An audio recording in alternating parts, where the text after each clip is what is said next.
संगठन के बैनर तले एम्बिशन इंटरनेशनल स्कूल, बड़ी पहाड़ी, बिहार शरीफ में आयोजित बैठक की अध्यक्षता संगठन के कार्य प्रभारी नालंदा सह राष्ट्रीय अध्यक्ष भारत मानस द्वारा की गई।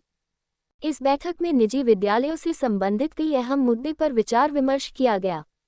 बैठक के प्रस्तावित मुद्दों में सत्र 2025-26 में आरटीई के तहत 25% निःशुल्क नामांकन के लिए ज्ञानदीप पोर्टल पर गरीब व कमजोर वर्ग के अभिभावकों से ऑनलाइन आवेदन करवाने पर जोर दिया गया। विगत सत्रों की बकाया प्रतिपूर्ति राशि के अंतहीन जांच पर चिंता व्यक्त की गई। निजी विद्यालयों की प्रस्वीकृति अवधि की समाप्ति के बाद भी नवीनीकरण नहीं किए जाने पर शिक्षा विभाग के प्रति रोष व्यक्त किया गया। एटीवी नालंदा से अमन कुमार की रिपोर्ट। अब हम लोग 24-25 का सत्रांत समय है और 2025-26 में हम लोग का प्रवेश है निजी विद्यालयों का या पूरे शिक्षा विभाग का। जिस सत्र से हम लोग चलते हैं 1 अप्रैल से 31 मार्च तक चलते हैं। ऐसे समय में भारतीय स्वतंत्र शिक्षण संघ द्वारा निजी विद्यालयों की समस्याओं के समाधान के प्रति विचार विमर्श को लेकर के यह बैठक की गई है। इस बैठक में हमारे जिला कार्यकारिणी नालंदा एवं सभी प्रखंड, जो 20 प्रखंड में और 5 जोन हैं बिहार शरीफ के, सभी के प्रतिनिधि यहाँ पर उपस्थित हैं और जो उसके अलावा सक्रिय सदस्य हैं उपस्थित हैं। हमारे तकनीकी सेल के अध्यक्ष भी उपस्थित हैं। तो यह बैठक का मूल उद्देश्य है कि जो निजी विद्यालय के आज के समय में परेशानी पीछे से चली आ रही है, जो अंतहीन दिख रही है, जैसे 11 से जो लागू 11 में हम लोग का आवेदन लिया गया था सबसे पहले आरटी के लिए कि आरटी के तहत अब विद्यालय का संचालन होगा। ये एक्ट है आरटी एक्ट 2009, 10 से प्रभावी माना गया। 11 में बिहार सरकार ने बनाया बच्चों की मुफ्त एवं अनिवार्य शिक्षा नियमावली 2011।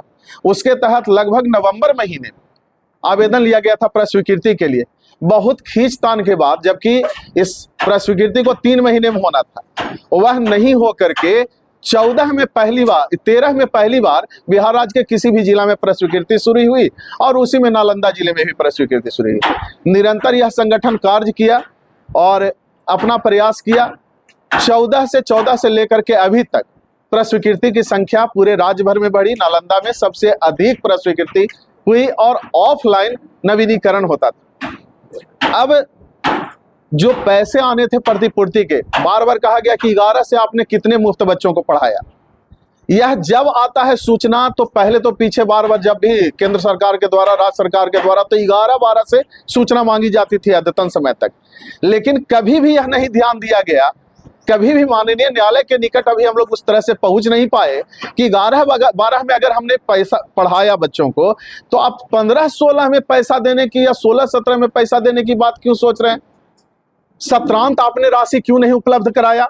और जिस तरह से 18-19 तक की राशि जो ऑफलाइन दी गई, वह भी आधा अधूरा दिया गया। 19-20 से एक पोर्टल ला दिया गया। कब? जब यह सत्र समाप्त हो गया। 22 या 23 में फिर कह दिया गया कि आप ज्ञानदीप पोर्टल पर 18-19 से 23-24 तक का डाटा, यह 2023 में दिया गया नोटिफिकेशन। और नोटिफिकेशन माननीय न्यायालय के, या जितना मैं न्याय की बात जानता हूं, नोटिफिकेशन के पहले से उसे लागू नहीं किया जाता है। लेकिन हम प्राइवेट स्कूलों के साथ यही हुआ है कि 2023 में पत्र निकाला जाता है, नोटिफाइड किया जाता है और उसको लागू किया जाता है सत्र 2019-20 से। तो और उसकी जांच, जहां नालंदा जिले की बात है कि नीचे 11-12 से लेकर के सत्र 1920 तक का ऑफलाइन जांच एक बार नहीं 2 बार, और उसका लिखित यहां शिक्षा विभाग के पास है, प्रखंड शिक्षा पदाधिकारी के द्वारा करा लिया गया। 19-20 में जब बच्चों का ऑनलाइन किया गया कि आप आय, आवासीय डालिए, अन्य डॉक्यूमेंट डालिए, उसका एक बार जांच करवाया गया बीओ से, और वह जांच होने के बाद कुछ विद्यालयों को पैसा मिल गया। बहुत सारे अपलोड ही करते रह गए, पोर्टल बंद हो गया। अब नए पदाधिकारी, अपर मुख्य सचिव आ गए हैं, उसके बाद प्राथमिक शिक्षा निदेशक बदल जा रहे हैं। इतना तेजी से बदलाव आ रहा है कि हम निजी विद्यालय को पता ही नहीं चल रहा है।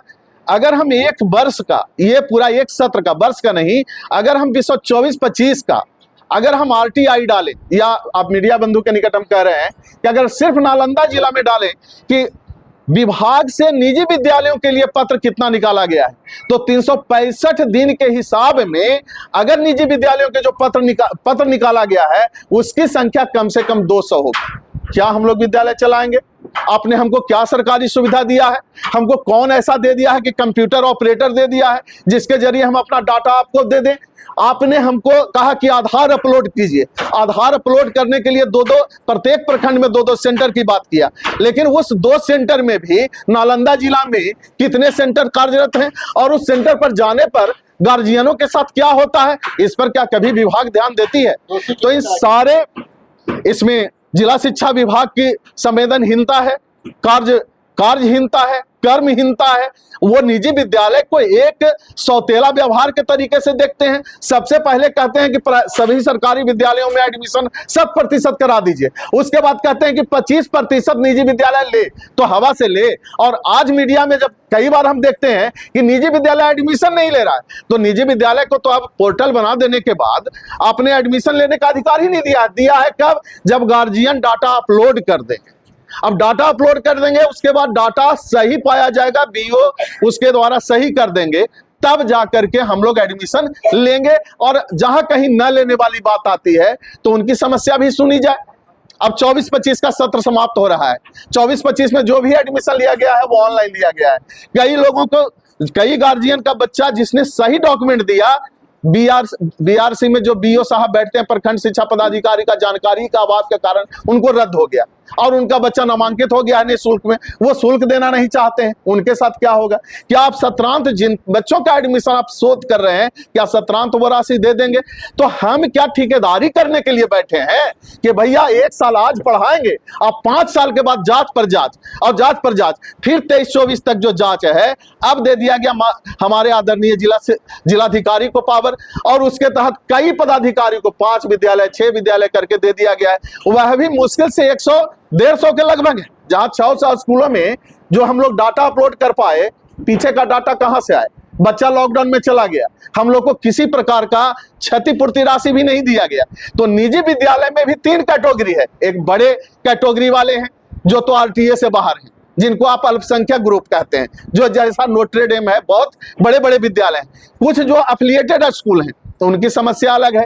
हम जो साधारण विद्यालय जो संचालन करते हैं, जो बढ़ करके बच्चे का एडमिशन लेना चाहते हैं, जिनके पास सुविधा का कंप्यूटर है तो कंप्यूटर चालक नहीं है, तो हमारा काम कैसे चलेगा? रूप से आरटीई के तहत जो फंसे हुए बच्चे हैं, पिछले सत्र का जो बदलाव हुआ है उसका पेमेंट सरकार ससमय करने की व्यवस्था करे, मेन रूप से बिंदु यही था। और इसके लिए हम सभी एकजुट हैं और उम्मीद है कि जल्द ही इस चीज़ को सरकार ध्यान देगी और इसको फॉलो अप करेगी। अदरवाइज हम लोग संगठित होकर कहीं ना कहीं इसका कुछ आगे का प्लान करेंगे ताकि हम अपने समस्या से निदान ले पाए। चीज को नहीं मानते तो आगे क्या करेंगे?